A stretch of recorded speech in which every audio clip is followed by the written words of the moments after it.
Esperando a mi esposo en el aeropuerto, un mendigo con lágrimas en los ojos tomó mi brazo. «Necesito que me escuches, no abordes». Traté de soltarme. Él dijo, «En 10 minutos tendrás una elección. Elige lo inesperado». Yo dudé, pero 3 horas después recibí una llamada que, «Me alegra tenerte aquí. Sigue mi historia hasta el final y comenta desde qué ciudad me estás viendo. Así podré ver hasta dónde ha llegado mi historia». El aeropuerto estaba lleno de esa energía frenética típica de los viernes por la tarde. Yo esperaba sentada en una de esas sillas de plástico duro cerca de la puerta de embarque, revisando mi teléfono cada pocos minutos. Tomás debería haber llegado hace media hora, pero su vuelo de Chicago se había retrasado. Otra vez. 32 años de matrimonio me habían enseñado a ser paciente con sus horarios de trabajo impredecibles. Era contador en una firma importante, siempre viajando por auditorías, siempre ocupado salvando las finanzas de alguna empresa en crisis. Yo había aprendido a planificar mis días alrededor de sus ausencias, a cenar sola más noches de las que podía contar, a dormir en una cama que siempre parecía demasiado grande cuando él no estaba.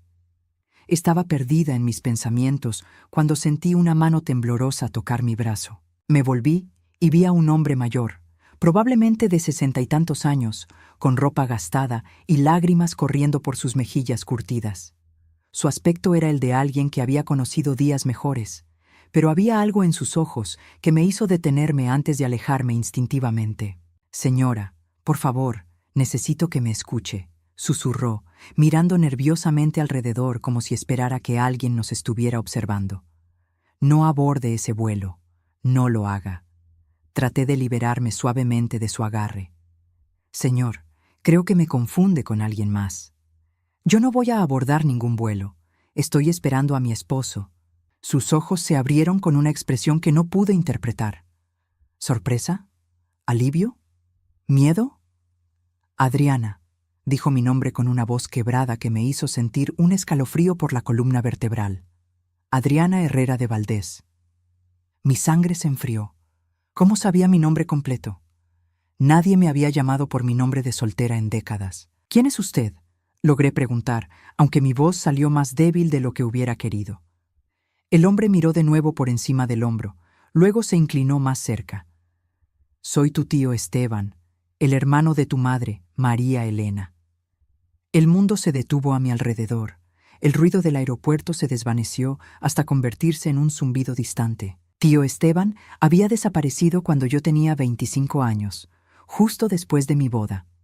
Mis padres nunca hablaban de él, y cuando yo preguntaba, simplemente decían que había tenido problemas y que era mejor no buscarlo.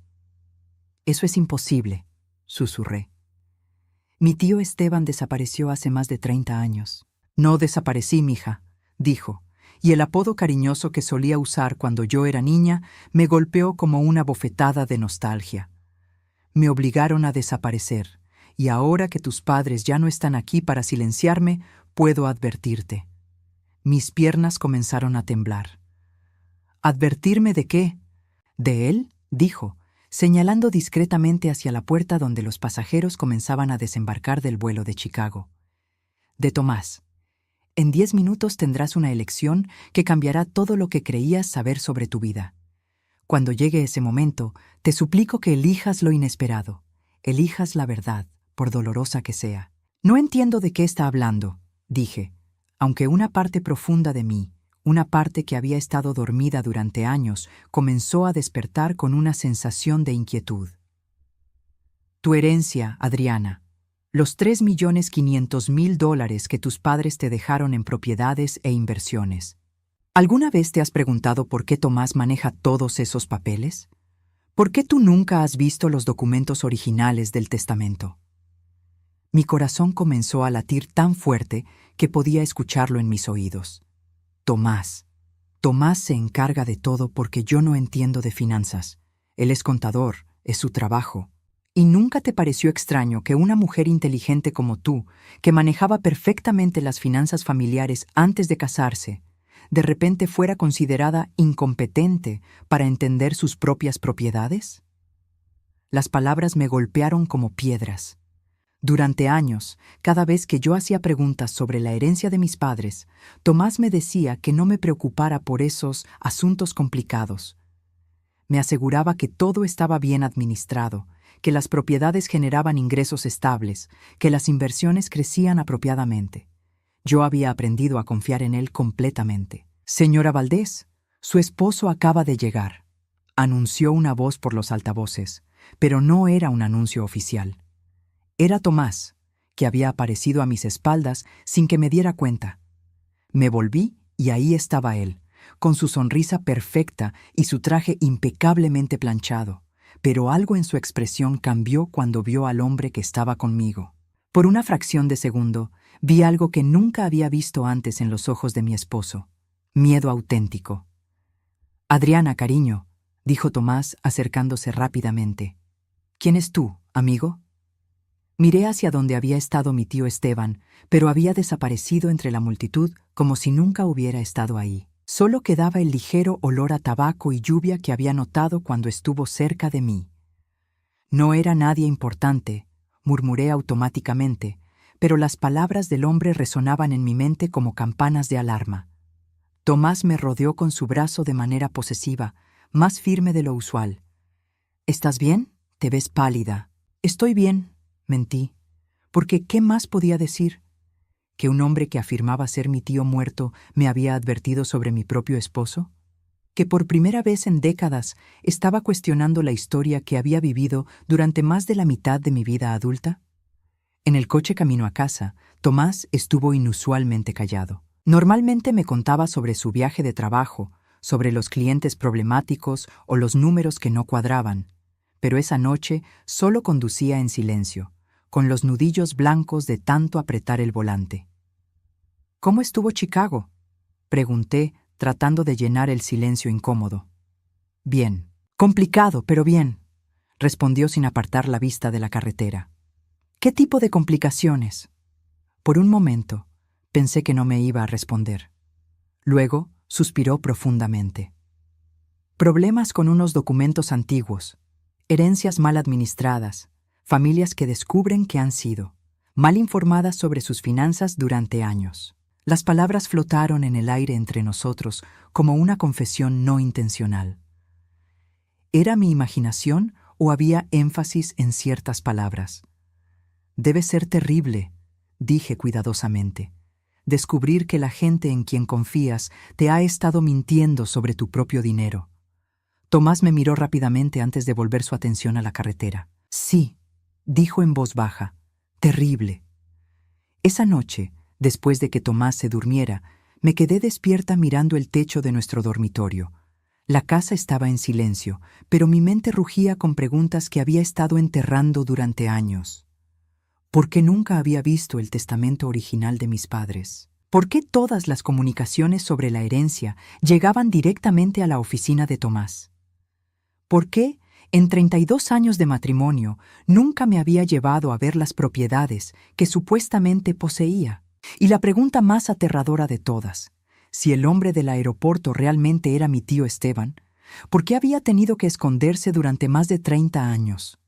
Me levanté silenciosamente y bajé a la cocina. Necesitaba aire, necesitaba espacio para pensar. Mientras preparaba una taza de té, noté que había un sobre bajo la puerta principal. Lo recogí con manos temblorosas. Dentro había una fotografía vieja y descolorida. Era de mi boda, pero desde un ángulo que yo nunca había visto. En la foto, Tomás estaba hablando intensamente con un hombre mayor que yo no reconocía. Los dos estaban apartados de la celebración, cerca del auto de Tomás. Lo que me heló la sangre fue la expresión en el rostro de mi esposo. Calculadora, fría, completamente diferente de la alegría que había mostrado durante toda la ceremonia. En el reverso de la fotografía, escrito con la letra temblorosa que recordaba de mi infancia, estaba un mensaje simple. «La elección se acerca, mija. Confía en lo que sabes en tu corazón». Subí las escaleras en silencio, guardé la fotografía en mi joyero y me metí en la cama junto a Tomás. Él dormía profundamente, pero por primera vez en décadas, yo me sentí como si estuviera acostada junto a un completo extraño. 3 horas después, mi teléfono sonó. La llamada llegó a las 3 de la madrugada. El sonido del teléfono me despertó de un sueño inquieto, lleno de rostros borrosos y documentos que se desvanecían entre mis dedos. Tomás gruñó y se dio la vuelta, pero no se despertó. 32 años de matrimonio me habían enseñado que él podía dormir a través de casi cualquier cosa cuando estaba realmente cansado. Contesté en un susurro para no despertarlo. ¿Adriana? Era la voz de mi tío Esteban, pero ahora sonaba más clara, más familiar. ¿Puedes hablar? Un momento, murmuré, deslizándome fuera de la cama y bajando silenciosamente las escaleras hasta la cocina. ¿Cómo conseguiste mi número?, pregunté, aunque mi corazón ya sabía que si él había podido encontrarme en el aeropuerto, conseguir mi número de teléfono no había sido el obstáculo más grande. He estado observando, Adriana, esperando el momento adecuado. Tus padres me hicieron prometer que nunca me acercaría a ti mientras ellos vivieran, pero ahora que han fallecido. Su voz se quebró ligeramente. Ahora puedo cumplir la promesa que le hice a tu madre el día que murió. ¿Qué promesa? Que protegería tu herencia si algo le pasaba a ella y a tu padre antes de que tú descubrieras la verdad. Me senté pesadamente en una silla de la cocina, sintiendo como si el suelo se hubiera vuelto líquido bajo mis pies. ¿Qué verdad? Mañana, cuando Tomás se vaya a trabajar, ve a su oficina en casa.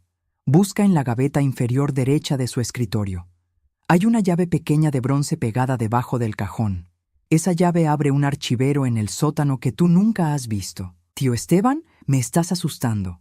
Deberías estar asustada, mija. Tu futuro, el futuro de tus hijos, todo depende de lo que descubras mañana. Pero no confrontes a Tomás todavía. Solo observa, solo aprende. Cuando sepas todo, entonces podremos actuar. La línea se cortó, dejándome sentada en mi cocina oscura, con 1.000.000 de preguntas y 0 respuestas que me satisficieran. El día siguiente transcurrió en una neblina de normalidad forzada. Tomás se levantó a las 7, como siempre. Se duchó, se afeitó y se vistió con su rutina de 30 años. Desayunamos juntos como habíamos hecho miles de veces, hablando sobre el clima, los planes para el fin de semana, la cena de cumpleaños de nuestra hija Carmen la próxima semana. Pero todo se sentía diferente. Cada palabra que él decía, cada gesto, cada sonrisa, todo lo veía a través de una nueva lente de sospecha que no podía quitarme. ¿Era mi imaginación o él evitaba mi mirada más de lo usual? ¿Siempre había revisado su teléfono tantas veces durante el desayuno? ¿Vas a estar ocupada hoy?, preguntó mientras recogía sus llaves y su maletín. Nada especial. Probablemente haré algo de limpieza. Mentí suavemente. Perfecto. Tengo reuniones todo el día, así que probablemente llegue tarde. No me esperes despierta.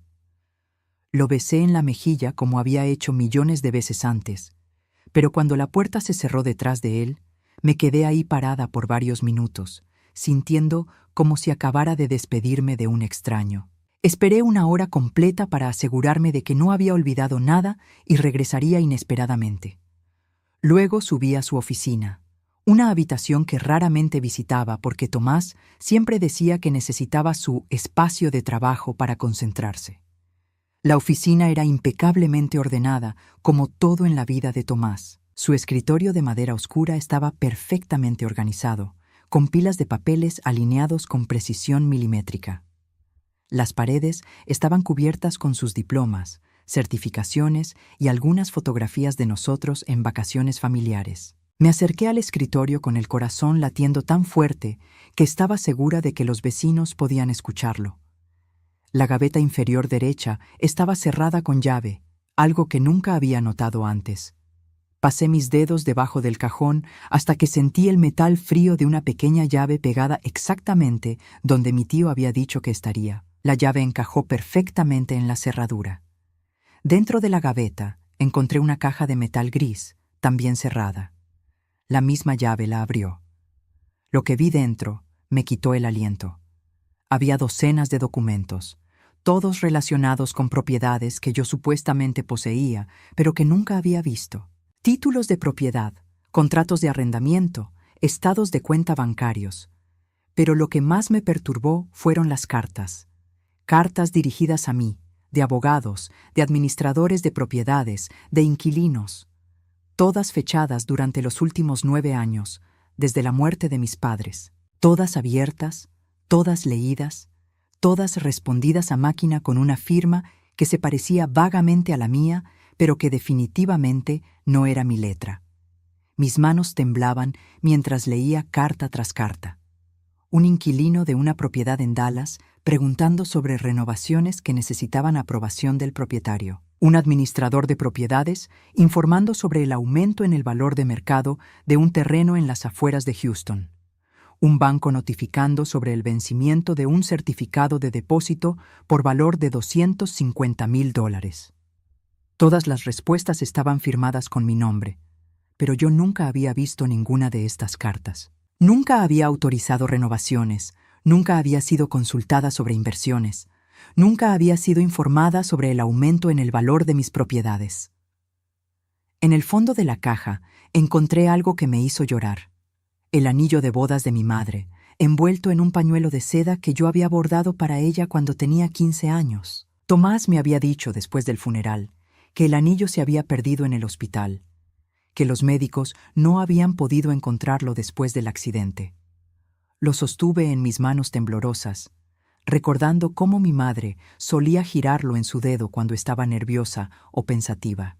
Era un anillo simple, pero había pertenecido a su abuela, y ella siempre me había prometido que algún día sería mío.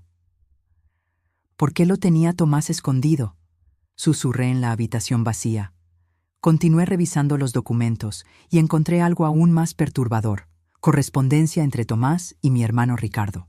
Cartas que hablaban sobre manejar la situación de Adriana y mantener todo bajo control hasta que sea el momento adecuado. Una carta en particular me hizo sentir náuseas. Ricardo, como acordamos, Adriana no debe saber sobre las propiedades adicionales hasta que hayamos completado la transferencia. Su firma en los documentos de poder notarial nos da toda la autoridad que necesitamos para administrar sus activos. Para cuando se dé cuenta, si es que alguna vez se da cuenta, ya habremos asegurado el futuro financiero de nuestras familias. La carta estaba fechada 6 meses después de la muerte de mis padres. Estaba firmada por Tomás, mi hermano Ricardo. El hermano que me había consolado en el funeral, que me había dicho que siempre podía contar con él, que me había asegurado que Tomás era un buen hombre que cuidaría de mí. Sentí como si alguien hubiera arrancado el suelo de debajo de mis pies. Durante 9 años, los 2 hombres en quienes más confiaba en el mundo habían estado conspirando contra mí. Durante 9 años, habían estado robándome sistemáticamente, usando mi propio dolor y mi confianza como herramientas para su traición. Fotografié cada documento con manos temblorosas, asegurándome de capturar cada detalle. Luego guardé todo exactamente como lo había encontrado. Escondí la llave donde la había encontrado y bajé a la cocina con las piernas tan débiles que casi me caí por las escaleras. Me senté en la mesa de la cocina, mirando las fotografías en mi teléfono, tratando de procesar la magnitud de lo que había descubierto. No era solo dinero, era mi legado, la herencia que mis padres habían trabajado toda su vida para construir para mí. Era la seguridad financiera que se suponía que me protegería en mi vejez. Y ellos la habían estado robando, pedazo por pedazo, durante casi una década. El sonido de llaves en la puerta principal me hizo sobresaltar. Tomás había regresado temprano. «Adriana», gritó desde la entrada. «¿Estás en casa?» «En la cocina», respondí, sorprendida de lo normal que sonaba mi voz cuando por dentro me sentía como si estuviera desintegrándome. Entró en la cocina con una sonrisa, pero noté que sus ojos me examinaban cuidadosamente, como si estuviera buscando algo. «¿Cómo estuvo tu día?», preguntó, acercándose para besarme en la frente. «Tranquilo. Limpié un poco, leí, nada especial». Las mentiras salieron de mis labios con una facilidad que me sorprendió. «No subiste a mi oficina, ¿verdad? Dejé algunos papeles importantes esparcidos y no quiero que nada se desorganice». Mi sangre se enfrió. «No, no subí. ¿Por qué lo preguntas?» «Por nada especial. solo que algunos clientes han estado preguntando sobre documentos sensibles y quiero asegurarme de que todo esté seguro. Nos miramos a los ojos por un momento que se sintió como una eternidad. Yo buscando alguna señal del hombre con quien me había casado 32 años atrás. Él buscando. ¿Qué? ¿Evidencia de que había descubierto su traición? Por supuesto, dije finalmente. Entiendo completamente. Esa noche, mientras Tomás dormía a mi lado, me quedé despierta planificando mi siguiente movimiento. Tenía evidencia de que me habían estado robando, pero necesitaba más información antes de actuar. Necesitaba saber exactamente cuánto habían tomado, qué propiedades realmente poseía y, más importante aún, cómo podía recuperar lo que era mío. Pero por primera vez en 9 años, por primera vez desde la muerte de mis padres, me sentí como si tuviera algún tipo de control sobre mi propia vida. Mañana comenzaría a luchar por mi futuro, y esta vez no confiaría en nadie excepto en mí misma. Los siguientes 3 días fueron los más largos de mi vida. Durante las mañanas, actuaba como la esposa perfecta que había sido durante 32 años. Preparaba el desayuno de Tomás, le planchaba las camisas, escuchaba sus historias sobre el trabajo con la misma sonrisa que había perfeccionado a lo largo de las décadas. Pero por las tardes, cuando él se iba a la oficina, me convertía en una detective investigando mi propia vida. Había comenzado a llevar un cuaderno donde anotaba cada detalle que descubría, las propiedades que supuestamente poseía, según los documentos, una casa de campo en las afueras de Austin, valorada en $400,000, un edificio de apartamentos en Dallas que generaba $18,000 mensuales en alquiler, terrenos en Houston que habían triplicado su valor en los últimos 5 años. Todo sumaba mucho más que los $3,500,000 que Tomás me había dicho que era el total de mi herencia. Pero lo que más me perturbaba era la precisión con la que habían falsificado mi firma. Cada documento estaba firmado con una versión de mi nombre que era casi idéntica a la mía, pero con pequeñas diferencias que solo yo podía notar. La A de Adriana era ligeramente más inclinada. La OB de Valdés tenía una curva que yo nunca hacía. Alguien había estudiado mi firma meticulosamente y había practicado hasta perfeccionarla. El jueves por la tarde, mientras revisaba los estados de cuenta bancarios que había fotografiado, mi teléfono sonó. Era mi hijo Miguel. «Hola, mamá. ¿Estás ocupada?» «Nunca estoy demasiado ocupada para ti, cariño. ¿Cómo estás?» «Bien, bien. Oye, ¿podrías venir a mi apartamento esta tarde? Hay algo de lo que quiero hablarte». Miguel había terminado la universidad el año anterior y ahora trabajaba en una empresa de marketing digital. Tomás y yo le habíamos comprado un apartamento en un complejo moderno cerca del centro de la ciudad, un regalo de graduación que había costado $250,000. En ese momento me había parecido una inversión generosa en el futuro de nuestro hijo, pero ahora me preguntaba de dónde había salido exactamente ese dinero. ¿Está todo bien?, pregunté, notando algo extraño en su tono. Sí, mamá, solo. Necesitamos hablar. Es importante. 1 hora después estaba tocando el timbre de su apartamento. Miguel abrió la puerta con una sonrisa tensa que no logró llegar a sus ojos. Mi hijo había heredado los ojos verdes de su padre y mi cabello castaño, pero esa tarde parecía mayor de sus 19 años. Pasa, mamá. ¿Quieres algo de beber? Estoy bien, gracias. Me senté en su sofá de cuero, el mismo que habíamos elegido juntos cuando se mudó. ¿De qué querías hablarme? Miguel se sentó frente a mí, sus manos jugando nerviosamente con las llaves de su auto. Mamá, papá dice que has estado haciendo preguntas raras sobre las finanzas familiares. Sentí como si alguien me hubiera arrojado agua helada. ¿Preguntas raras? ¿Dais que has estado revisando documentos viejos, preguntando sobre propiedades? Está preocupado de que estés confundida sobre algunas cosas. La palabra confundida me golpeó como una bofetada. Era la misma palabra que Tomás había comenzado a usar más frecuentemente en los últimos años, cuando yo cuestionaba cualquier decisión financiera. Estás confundida, cariño. No te preocupes por eso, solo te va a confundir más. ¿Qué te dijo exactamente tu padre? Miguel suspiró profundamente. Mamá, he sabido sobre la herencia de los abuelos desde que cumplí 18 años. Papá me explicó todo cuando empecé la universidad. Mi corazón comenzó a latir más rápido. ¿Qué te explicó? Sobre cómo los abuelos querían que papá administrara todo hasta que tú fueras mayor. Sobre cómo te pusiste muy emocional después de su muerte y no podías tomar decisiones claras sobre el dinero. Me quedé sin aliento. Eso no es verdad, Miguel. Mamá, su voz se volvió gentil, pero condescendiente, el mismo tono que Tomás había estado usando conmigo durante años. Papá me mostró algunos de los documentos que firmaste, documentos donde le dabas autoridad para manejar todo. Me enseñó tu firma. ¿Cuándo viste esos documentos? El año pasado, cuando papá me ayudó a comprar este apartamento. Me explicó que el dinero venía de las propiedades de los abuelos, pero que necesitaba administrarlo cuidadosamente porque tú tienes tendencias a gastar impulsivamente. Las mentiras se acumulaban como una avalancha.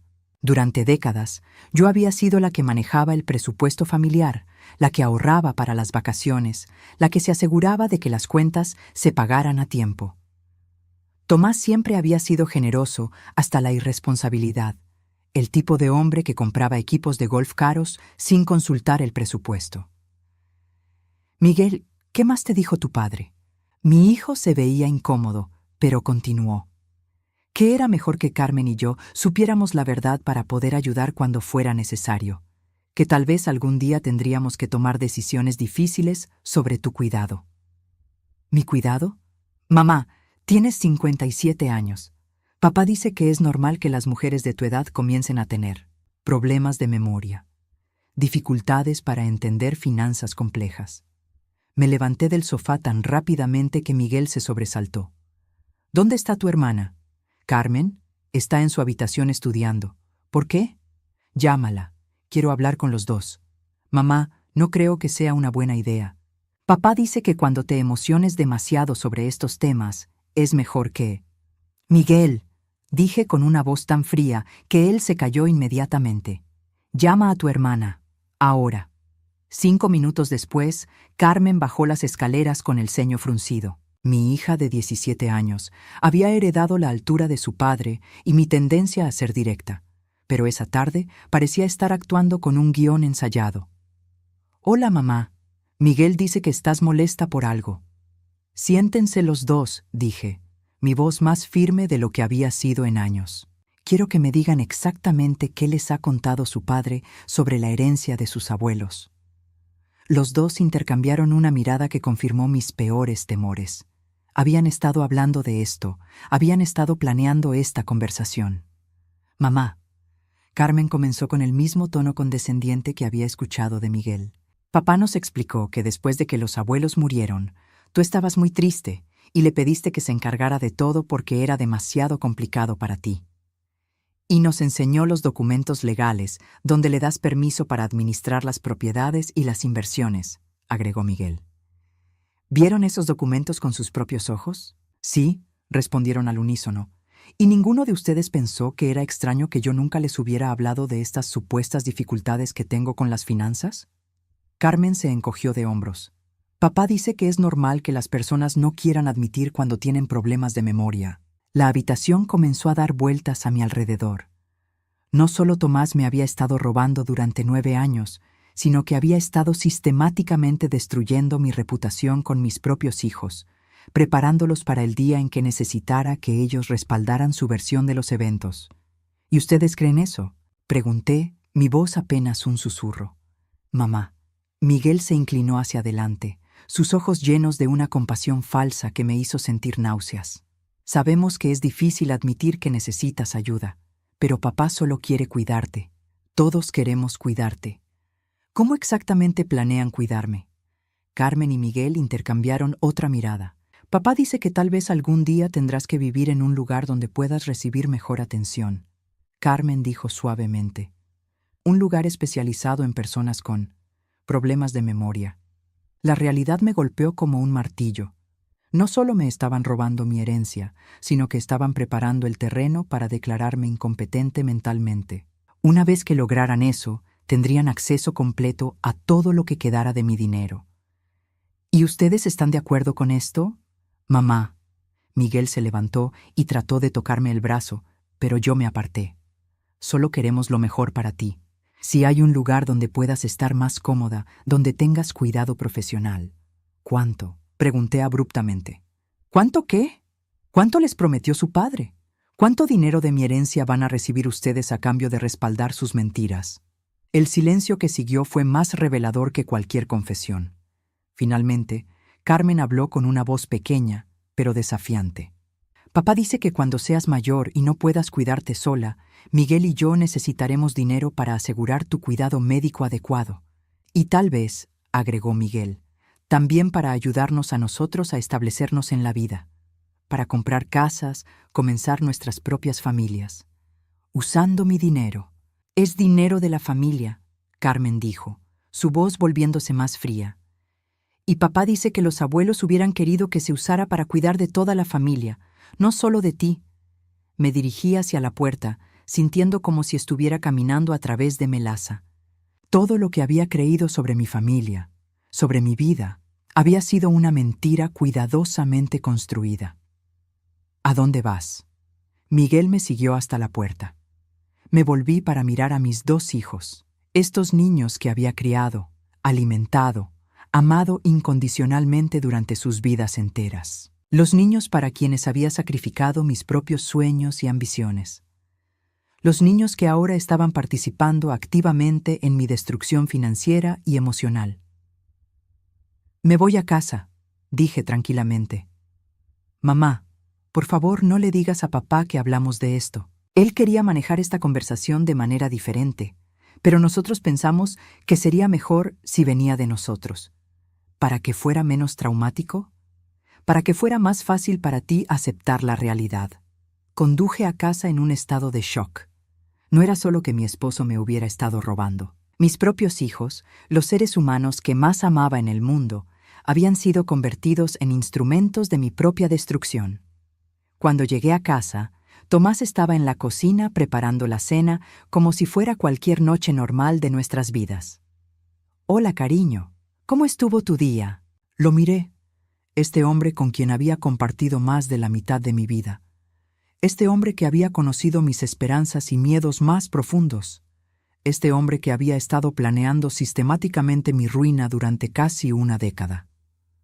Estuvo bien, mentí, porque ahora sabía que necesitaba tiempo para planificar mi próximo movimiento. Me alegra escuchar eso, dijo, sonriendo mientras revolvía algo en la estufa. Los niños me dijeron que habían hablado contigo esta tarde. Espero que haya sido una buena conversación. Muy educativa.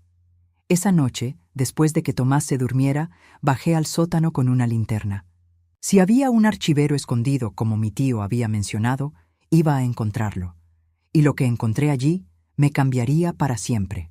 El sótano de nuestra casa siempre había sido territorio de Tomás. Durante 32 años, yo había respetado su necesidad de tener un espacio privado donde pudiera trabajar en proyectos personales o simplemente relajarse. Nunca había tenido razón para cuestionar por qué mantenía esa área cerrada con llave, o por qué se ponía nervioso las pocas veces que yo mencionaba limpiar allí abajo. Ahora, mientras descendía silenciosamente los escalones de madera con una linterna en la mano, cada crujido me sonaba como un disparo en el silencio de la noche. Eran las 2 de la madrugada y Tomás dormía profundamente arriba después de haberse tomado sus pastillas para dormir habituales. El sótano estaba más organizado de lo que había esperado. Había estanterías metálicas llenas de cajas etiquetadas meticulosamente, un escritorio pequeño con una lámpara, y en la esquina más alejada, parcialmente oculto detrás de unas cajas de decoraciones navideñas, estaba el archivero de metal gris que mi tío había mencionado. La misma llave de bronce que había encontrado en el escritorio de Tomás abría este archivero también. Lo que encontré adentro me quitó toda esperanza que pudiera haber tenido de que esto fuera un malentendido terrible. El primer cajón estaba lleno de documentos relacionados con propiedades que yo nunca había visto. No solo las propiedades que había descubierto en su oficina, sino muchas más. Una casa en las montañas de Colorado, valorada en $600,000. acciones en 3 empresas diferentes que mis padres aparentemente habían comprado como inversiones a largo plazo, cuentas bancarias en 2 bancos diferentes con saldos que sumaban más de $1.200.000. Pero lo que me partió el corazón fueron los documentos en el segundo cajón. Eran cartas. Cartas que mis padres me habían enviado durante los últimos 5 años de sus vidas, cartas que yo nunca había recibido. Con manos temblorosas, abrí la primera.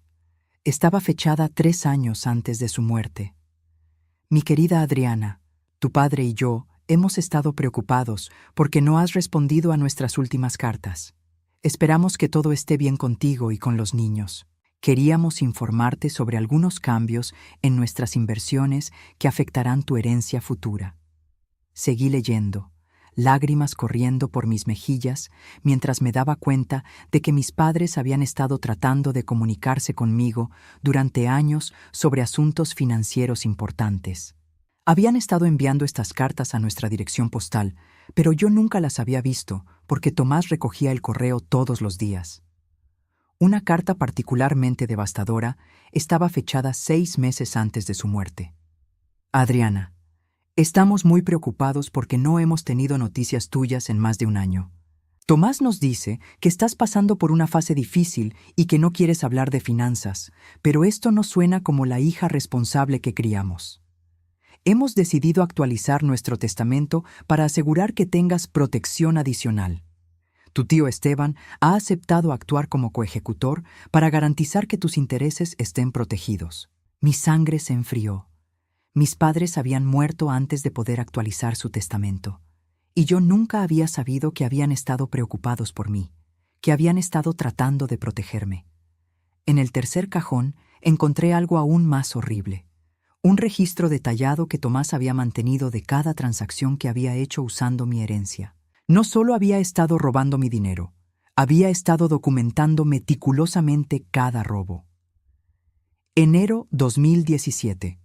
Vendí las acciones de tecnología de Adriana por $230.000. Transferí $150.000 a la cuenta de educación de Miguel para cubrir sus gastos universitarios y futuros. Invertí $80.000 en mi propio portafolio de inversiones. Marzo 2018. Usé $500.000 del certificado de depósito de Adriana como pago inicial para el apartamento de Miguel. Adriana firmó los documentos necesarios después de que le expliqué que era una inversión familiar inteligente. Julio 2018. Transferí $300.000 de la cuenta de ahorros de Adriana para comprar acciones en mi empresa. Le dije que era una oportunidad de inversión que no podíamos perder. Página tras página de mi vida financiera siendo sistemáticamente desmantelada. Cada entrada estaba escrita en la letra cuidadosa de Tomás, cada una documentando no solo el robo, sino también la mentira específica que me había dicho para justificarlo. Pero lo que encontré al final del registro me destrozó completamente. Era un plan detallado para declararme incompetente mentalmente. Fase 1. Establecer patrón de confusión financiera. Completado. Adriana ya no cuestiona las decisiones de inversión. Fase 2. Involucrar a los niños como testigos de su deterioro mental. En progreso. Miguel y Carmen han sido educados sobre la situación. Fase 3. Documentar episodios de olvidos y confusión. Programado para comenzar el próximo año. Fase 4. Consulta médica para evaluación de competencia mental, programado para 2025. Fase 5. Tutela legal completa. Objetivo 2026. Mi esposo había planeado robarme todo, y luego hacerme declarar incapaz para asegurarse de que nunca pudiera recuperarlo o exponerlo. En la parte inferior de la página había una nota que me heló la sangre. Una vez que Adriana esté bajo tutela, Ricardo y yo tendremos acceso completo a todos los activos restantes. Los niños recibirán sus partes según acordamos, y Adriana será trasladada a una facilidad de cuidado a largo plazo donde no podrá causar problemas. Me quedé sentada en el suelo del sótano, rodeada de evidencia de la traición más profunda que pudiera imaginar. No solo me habían estado robando, sino que habían estado planeando encerrarme en una institución mental para completar el robo. Y mis hijos, mis propios hijos, eran parte activa del plan. Fotografié cada documento, cada página del registro, cada detalle del plan. Luego guardé todo exactamente donde lo había encontrado y subí silenciosamente a mi habitación. Tomás seguía durmiendo profundamente, ajeno al hecho de que su mundo estaba a punto de colapsar. Me senté en el borde de la cama, mirando a este hombre que había sido mi compañero durante más de 3 décadas. En la penumbra, parecía el mismo hombre del que me había enamorado cuando tenía 25 años, el mismo rostro que había visto todos los días durante la mitad de mi vida adulta. Pero ahora sabía que todo había sido una actuación. Desde el momento en que me había propuesto matrimonio, había estado planeando esto. No me había amado. Había visto una oportunidad. Una mujer joven de una familia próspera. Una mujer lo suficientemente confiada como para entregar el control de sus finanzas. Una mujer que podría ser manipulada lentamente a lo largo de los años hasta convertirla en víctima perfecta. Mi teléfono vibró suavemente. Un mensaje de texto de mi tío Esteban. ¿Encontraste lo que necesitabas encontrar? Escribí de vuelta. Más de lo que quería encontrar. Su respuesta llegó inmediatamente. Entonces ya sabes que no tienes mucho tiempo. Una vez que sospeche que sabes la verdad, acelerará el plan. Tenía razón. No podía seguir fingiendo mucho más tiempo. Mi actuación de la esposa obediente e ignorante tenía un límite, y la conversación con mis hijos había sido claramente reportada de vuelta a Tomás. ¿Qué hago ahora?, escribí. Mañana por la noche, después de que él se vaya a trabajar, ven al café de la calle principal. Mesa del Rincón, 6 en punto. Es hora de planificar tu contraataque. Borré los mensajes y me acosté en la cama, mirando el techo en la oscuridad. A mi lado, Tomás respiraba profunda y regularmente, perdido en sueños que probablemente incluían visiones de mi futura incapacidad y su control total sobre mi dinero. Pero por primera vez desde que había comenzado esta pesadilla, no me sentí desesperada. Había pasado el shock inicial de la traición. Había superado el dolor de descubrir que mis hijos habían sido convertidos en enemigos. Ahora solo sentía una cosa, una determinación fría y calculadora que nunca había experimentado antes en mi vida. Ellos habían pasado 9 años planeando mi destrucción. Era hora de que yo comenzara a planificar la mía. El día siguiente pasó en una neblina surrealista. Tomás se comportó exactamente como siempre, pero ahora yo podía ver la actuación detrás de cada gesto. La forma en que revisaba mi cara cuando pensaba que no estaba mirando, buscando señales de sospecha. La manera en que dirigía la conversación lejos de cualquier tema financiero. El cuidado con el que mantenía su maletín cerrado con llave, incluso dentro de nuestra propia casa. Tengo una reunión que probablemente se extienda hasta tarde esta noche, me dijo durante el desayuno. No me esperes despierta. Por supuesto, cariño. Yo también tengo planes. Voy a reunirme con algunas amigas para cenar. Era la primera mentira directa que le había dicho a mi esposo en 32 años de matrimonio. Descubrí que era sorprendentemente fácil. A las 6 en punto exacto, entré al café de la calle principal. Mi tío Esteban ya estaba sentado en una mesa del rincón, con una taza de café frente a él y años de dolor en sus ojos. «Mija», dijo suavemente mientras me sentaba frente a él. «Siento mucho que hayas tenido que descubrir todo esto. ¿Por qué mis padres nunca me dijeron la verdad sobre él? Porque no sabían toda la verdad. Solo sabían que algo no estaba bien, que las comunicaciones contigo se habían vuelto extrañas, que tus respuestas a sus cartas sonaban diferentes. Pero Tomás es muy inteligente. Cada movimiento que hizo fue legal técnicamente. Tu firma en esos documentos de poder notarial te los dio autoridad completa. ¿Cómo es que mi firma está en documentos que nunca firmé?». Mi tío suspiró profundamente. «Esa es la parte más cruel de todo esto. Tú sí firmaste esos documentos, Adriana, pero no sabías lo que estabas firmando». El café parecía girar a mi alrededor. «¿Qué quieres decir? ¿Recuerdas hace 9 años, justo después del funeral de tus padres, cuando Tomás te dijo que había papeles legales que necesitaban tu firma para formalizar la herencia?» La memoria me golpeó como una ola fría. Sí, recordaba. Había estado tan perdida en el dolor, tan abrumada por los arreglos del funeral y el shock de perder a mis padres, que cuando Tomás me había presentado una pila de documentos legales, simplemente había firmado donde él me había señalado. Me dijo que eran formularios estándar de probate. Eran documentos de poder notarial completo. Le diste autoridad legal para actuar en tu nombre en todos los asuntos financieros. Pero yo estaba de luto, estaba vulnerable. Eso no puede ser legal. Es completamente legal, mija, y él lo sabía. Nos sentamos en silencio por un momento, el peso de mi situación asentándose sobre mí como una manta pesada. ¿Hay alguna manera de recuperar mi dinero? Hay una manera, pero va a requerir que seas más fuerte y más calculadora de lo que has tenido que ser en toda tu vida. Lo miré a los ojos. Este hombre que había arriesgado todo para advertirme, este tío que había estado protegiendo mi futuro desde las sombras durante años. Dime qué tengo que hacer. Mi tío Esteban abrió un portafolio de cuero gastado y sacó una pila de documentos que me hizo contener la respiración. Eran copias de documentos que yo reconocía del sótano de Tomás, pero también había otros que nunca había visto. Durante los últimos 9 años, comenzó con voz grave, he estado trabajando con un investigador privado y un abogado especializado en fraudes financieros. Sabíamos que este día llegaría, pero necesitábamos que tú descubrieras la verdad por ti misma antes de que pudiéramos actuar. ¿Por qué? Porque legalmente, mientras tú no supieras que estabas siendo robada, no podíamos proceder. Tenías que estar consciente del fraude y dispuesta a luchar contra él. Revisé los documentos que me había entregado.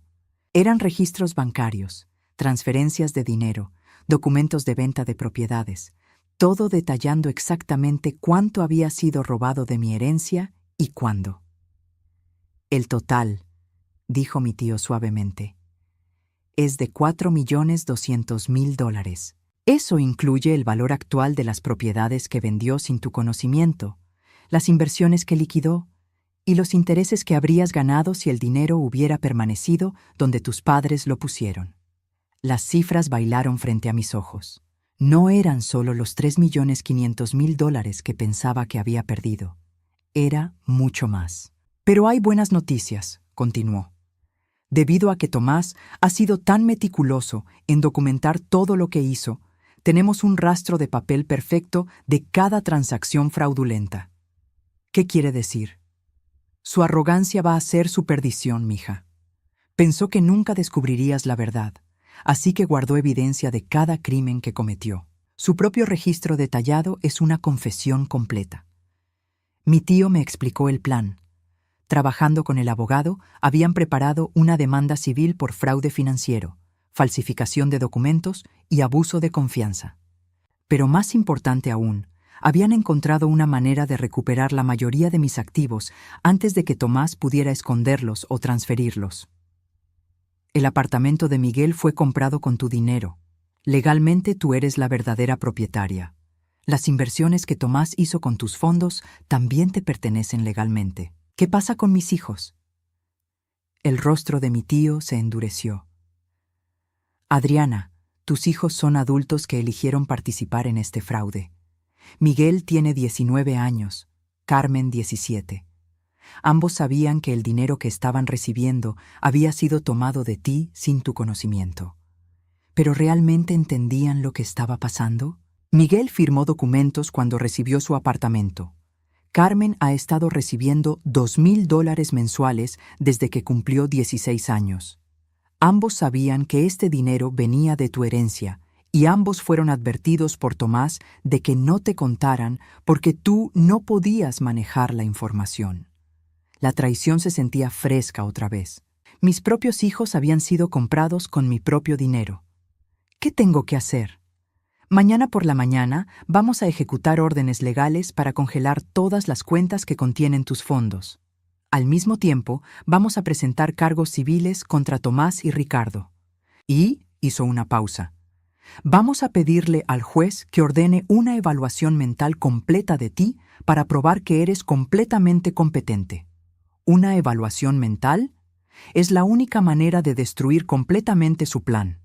Una vez que un psiquiatra forense certifique que estás en perfecta condición mental, su estrategia de declararte incompetente se vuelve imposible.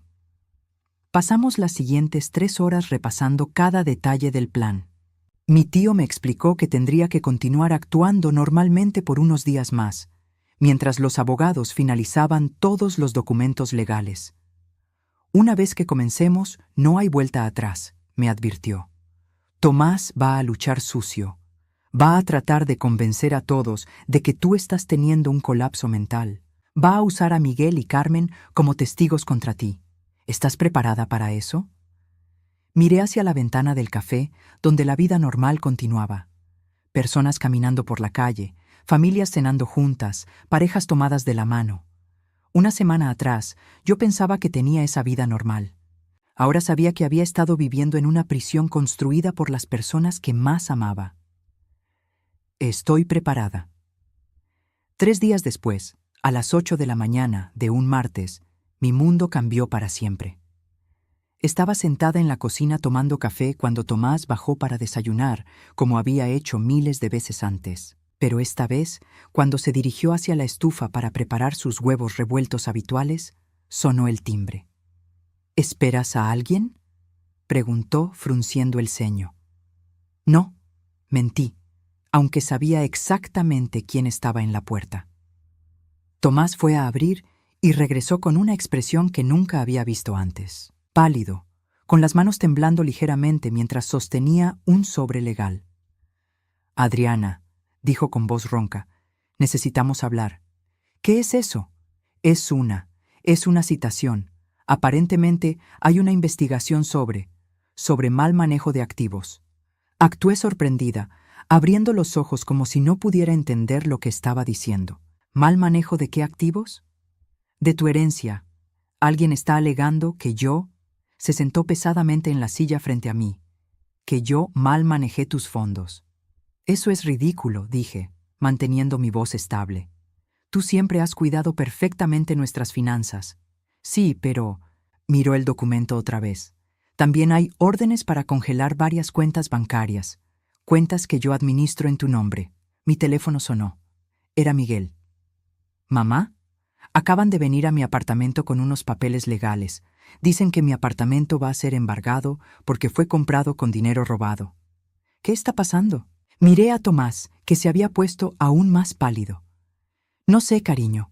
Tu padre está aquí tratando de entender lo mismo. Carmen llamó 10 minutos después, llorando histéricamente. Mamá, congelaron mi cuenta bancaria. Dicen que todo el dinero que tengo es evidencia de un crimen. Durante la siguiente hora, observé mientras el mundo cuidadosamente construido de Tomás se desmoronaba a su alrededor. Llamadas de bancos, de abogados, de Ricardo que gritaba por teléfono sobre cómo esto iba a arruinar su reputación. No entiendo. Tomás seguía repitiendo. ¿Quién pudo haber hecho esto? ¿Quién tiene acceso a esta información? Tal vez, dije calmadamente, alguien que sabía la verdad desde el principio. Me miró con ojos confundidos. ¿Qué quieres decir? Me levanté de la mesa y caminé hacia la ventana, dándole la espalda. Tomás, ¿hay algo que necesites contarme sobre cómo has estado manejando mi herencia? El silencio detrás de mí fue tan largo que pensé que tal vez había salido de la habitación. Finalmente, escuché su voz, mucho más pequeña de lo usual. Adriana, todo lo que he hecho ha sido por nuestro bien, por el bien de la familia. Me volví lentamente. ¿Incluyendo planificar declararme mentalmente incompetente? Su rostro se desplomó completamente.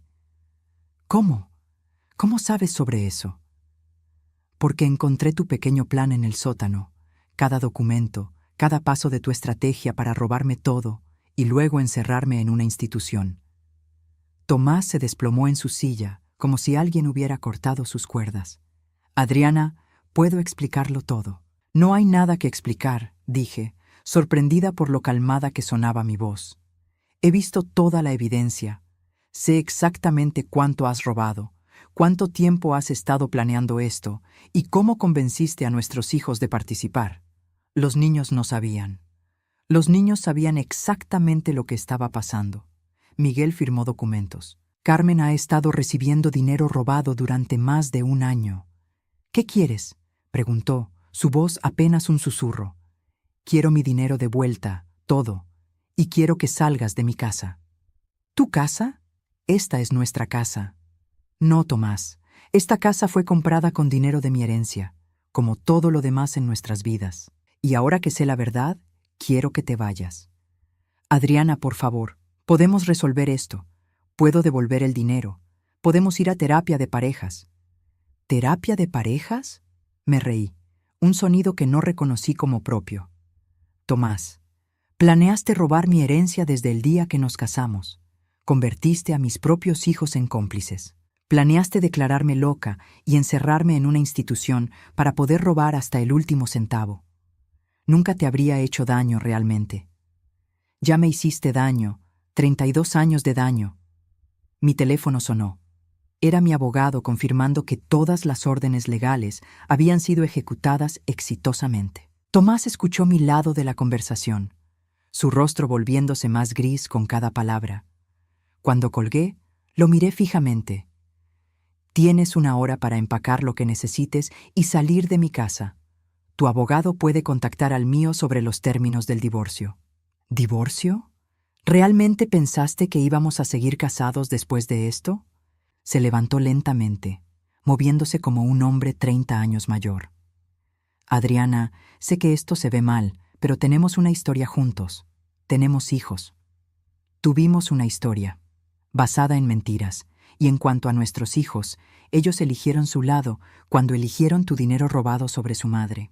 Tomás subió las escaleras para empacar, y yo me quedé en la cocina, mirando por la ventana hacia el jardín que habíamos plantado juntos hace tantos años. Por primera vez en 9 años, por primera vez desde la muerte de mis padres, me sentí como si pudiera respirar completamente. Una hora después, escuché la puerta principal cerrarse. Tomás se había ido, llevándose solo una maleta y dejando atrás 32 años de matrimonio. Esa noche, por primera vez en décadas, dormí en una cama que era completamente mía, en una casa que era completamente mía, con un futuro que era completamente mío para decidir. Y por primera vez en años no tuve pesadillas. 6 meses después, estaba sentada en la terraza de mi casa de campo en Colorado, una propiedad que había heredado de mis padres, pero que nunca había visto hasta recuperar mi herencia. Las montañas se extendían frente a mí como una promesa de infinitas posibilidades, y por primera vez en décadas el futuro se sentía como algo que yo controlaba completamente. El proceso legal había sido más fácil de lo que había esperado. La evidencia contra Tomás era tan abrumadora que su propio abogado le aconsejó llegar a un acuerdo extrajudicial rápidamente. Recuperé $4.100.000, casi todo lo que había sido robado, más intereses y daños punitivos. El apartamento de Miguel fue devuelto a mi nombre. Las cuentas bancarias fueron reabiertas bajo mi control exclusivo. Las propiedades que Tomás había vendido tuvieron que ser recompradas a precios de mercado actual, lo que significaba que en algunos casos mi dinero había crecido debido a la apreciación del valor inmobiliario. Pero la recuperación financiera fue solo parte de mi sanación. El divorcio se finalizó en febrero. Tomás no luchó por nada. Sabía que no tenía derecho legal a ninguna parte de los activos que había estado robando durante años. Se mudó a un apartamento pequeño al otro lado de la ciudad y, según escuché por conocidos mutuos, había conseguido trabajo como contador en una empresa pequeña. Su reputación en la comunidad financiera estaba arruinada para siempre. Mi hermano Ricardo había intentado llegar a un acuerdo similar, pero yo rechacé todas sus ofertas. Su participación en el plan había sido voluntaria y calculada. Las autoridades financieras estatales revocaron su licencia de administrador de propiedades y él enfrentó cargos criminales por fraude. La última vez que supe de él, estaba trabajando en ventas de autos usados en un lote pequeño en las afueras de Austin. Pero el dolor más profundo vino de mis hijos. Miguel había venido a verme una vez, 2 semanas después de que Tomás se mudara. Llegó a la casa que solía ser nuestro hogar familiar, pero ahora era solo mío, con esa expresión de hijo adulto que ha sido atrapado en algo terrible y está tratando de encontrar una manera de escapar de las consecuencias. «Mamá», había dicho, sentado incómodamente en el sofá donde solíamos ver películas juntos cuando era pequeño. «Siento mucho todo esto. No sabía que lo que papá estaba haciendo era tan malo». «Sí sabías», le había respondido calmadamente. «Tal vez no entendías la magnitud total, pero sabías que estaba tomando mi dinero sin mi conocimiento. Pensé que tú habías acordado todo eso. Papá me mostró documentos con tu firma. Miguel, tú sabías que yo nunca había visto esos documentos. Sabías que cada vez que yo hacía preguntas sobre finanzas, tu padre me decía que no me preocupara. ¿Nunca te preguntaste por qué?» Se había quedado callado, jugando con las llaves de su auto, como solía hacer cuando era adolescente, y se sentía acorralado. «¿Puedes perdonarme?», había preguntado finalmente. «Puedo perdonarte», le había dicho, «pero no puedo confiar en ti otra vez. Y sin confianza no hay relación». «¿Qué quiere decir eso? Significa que tendrás que construir tu propia vida, Miguel. Sin mi dinero, sin mi ayuda, sin mi apoyo emocional. Significa que tendrás que decidir qué tipo de hombre quieres ser, independientemente de lo que tu padre te enseñó». No había venido a verme desde entonces. Según supe por otras fuentes, había vendido algunos de sus pertenencias para pagar el alquiler de un apartamento pequeño, y estaba trabajando tiempo completo por primera vez en su vida. Tal vez eso le haría bien. Carmen había sido diferente. Más joven, más emocional, más devastada por las consecuencias de sus decisiones. No sabía que estaba mal.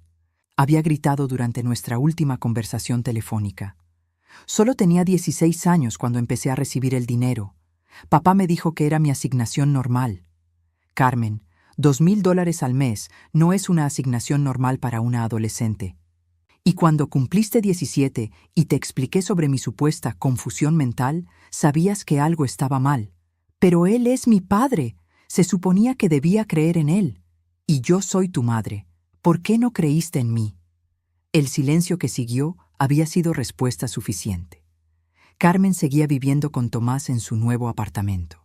Había abandonado la escuela preparatoria y estaba trabajando en un restaurante de comida rápida, furiosa conmigo por arruinar su vida al recuperar mi propia herencia. Tal vez algún día mis hijos entenderían que las acciones tienen consecuencias. Tal vez algún día se darían cuenta de que participar en el robo de su propia madre no era algo que pudiera ser perdonado fácilmente. Pero ese día no había llegado aún, y yo había dejado de esperarlo. En cambio, había comenzado a construir una nueva vida. Había contratado a un administrador financiero recomendado por mi abogado, una mujer mayor llamada Patricia, que había sido traicionada financieramente por su propio esposo años atrás. Juntas habíamos reorganizado completamente mis inversiones, asegurándonos de que yo mantuviera control total sobre cada decisión. También había comenzado a viajar. Durante 32 años, cada vacación había sido planeada alrededor de los horarios de trabajo de Tomás y las preferencias de los niños. Ahora viajaba sola, descubriendo lugares que siempre había querido ver, pero que nunca había tenido la libertad de visitar. Había pasado un mes en Italia, caminando por viñedos de la Toscana y tomando clases de cocina en Roma. Había visitado Japón durante la temporada de los cerezos en flor, algo que había soñado hacer desde la universidad. Había hecho un safari en Kenia, se había bañado en aguas termales en Islandia, había caminado por templos antiguos en Camboya. En cada lugar, había conocido a otras mujeres que estaban redescubriendo quiénes eran fuera de los roles que otros habían definido para ellas. Mujeres que habían perdido esposos, que habían terminado carreras, que habían criado hijos y ahora estaban explorando quiénes eran cuando nadie más dependía de ellas. Era una hermandad que nunca había sabido que existía. Pero mi mayor descubrimiento había sido esta casa en Colorado. Mis padres la habían comprado 20 años antes de morir, planeando usarla como retiro de jubilación. Era una casa de campo de 2 pisos con grandes ventanas que enmarcaban las montañas, una chimenea de piedra y suficiente espacio para hospedar a los nietos que mis padres habían esperado conocer mejor. Cuando finalmente vine a verla después de recuperar mi herencia, me enamoré inmediatamente, no solo de la casa, sino de la sensación de estar en un lugar que mis padres habían elegido para su felicidad, no para impresionar a nadie más. Decidí quedarme. Vendí la casa de Austin, ese monumento a un matrimonio que había sido construido sobre mentiras, y me mudé permanentemente a Colorado. Aquí nadie sabía mi historia. Nadie sabía sobre Tomás, sobre la traición, sobre los años perdidos. Podía ser simplemente Adriana, una mujer de 57 años que había decidido comenzar la segunda parte de su vida en sus propios términos. Había comenzado a ofrecerme como voluntaria en un refugio para mujeres víctimas de violencia doméstica. Descubrí que mi experiencia con la manipulación financiera era valiosa para ayudar a otras mujeres que estaban tratando de reconstruir sus vidas después de relaciones abusivas. También había comenzado a tomar clases de pintura. Resulta que tenía talento para los paisajes y había vendido 3 de mis pinturas en una galería local. No porque necesitara el dinero, sino porque me llenaba de orgullo crear algo hermoso con mis propias manos. Pero lo más importante era la paz. Cada mañana me despertaba en una cama que era mía, en una casa que era mía, con un día que era mío para llenar como eligiera. No había que consultar a nadie sobre mis planes, no había que justificar mis gastos, no había que pretender que no sabía cosas que sabía perfectamente. Mi tío Esteban venía a visitarme una vez al mes. Habíamos desarrollado la relación que habríamos tenido si él no hubiera tenido que esconderse durante 30 años. Me contaba historias sobre mi madre cuando era joven. Me enseñaba las recetas de mi abuela. Me ayudaba a entender las partes de la historia familiar que Tomás había tratado de borrar. ¿Alguna vez te arrepientes?, me había preguntado durante su última visita mientras caminábamos por el sendero detrás de mi casa. ¿De qué? De no haberlo perdonado, de no haber tratado de salvar tu matrimonio, de mantener a la familia unida. Había considerado la pregunta seriamente. No, había respondido finalmente. No se puede salvar algo que nunca fue real. Y una familia que se basa en mentiras y explotación no es una familia que valga la pena salvar. ¿Y los niños? Los niños son adultos que tomaron decisiones adultas. Si algún día quieren tener una relación real conmigo, una basada en honestidad y respeto, la puerta estará abierta. Pero no voy a perseguirlos y no voy a pretender que lo que hicieron estuvo bien. Esa tarde, sentada en mi terraza mientras el sol se ponía detrás de las montañas, reflexioné sobre el largo viaje desde aquella noche en el aeropuerto, cuando mi tío Esteban me había advertido que tendría que hacer una elección difícil. Había elegido la verdad sobre la comodidad de las mentiras familiares. Había elegido mi dignidad sobre la paz falsa de ser robada en silencio. Había elegido la libertad sobre la seguridad de una prisión dorada. Y por primera vez en mi vida adulta, había elegido a mí misma. El teléfono sonó, interrumpiendo mis pensamientos. Era Patricia, mi administradora financiera, llamando con el reporte mensual de mis inversiones. Adriana, tengo buenas noticias. Tus inversiones han crecido otro 2% este mes. A este ritmo, vas a tener más dinero del que tus padres jamás soñaron dejarte. Gracias, Patricia. ¿Puedes transferir $5,000 a la cuenta del refugio de mujeres? Es para su nuevo programa de independencia financiera, por supuesto. ¿Algo más? Sí. Quiero establecer un fondo de becas para mujeres mayores que quieren volver a la universidad después de divorcios difíciles. Empezar con $100,000. Excelente idea. Me encargaré de los documentos legales. Después de colgar, me quedé sentada en la terraza hasta que las primeras estrellas aparecieron en el cielo de montaña. Mañana viajaría a Nueva Zelanda por 3 semanas. Después de eso, tal vez tomaría una clase de escritura que había visto anunciada en el periódico local. El futuro se extendía frente a mí como un lienzo en blanco, y por primera vez en décadas yo era la única que tenía el pincel en la mano. Había comenzado este capítulo de mi vida como una víctima que había perdido todo. Lo estaba terminando como una mujer que había ganado algo mucho más valioso que dinero: mi libertad, mi dignidad y el derecho a vivir una vida de mi propia creación. Y eso, decidí, mientras las estrellas se multiplicaban sobre mi cabeza, era la verdadera definición de riqueza.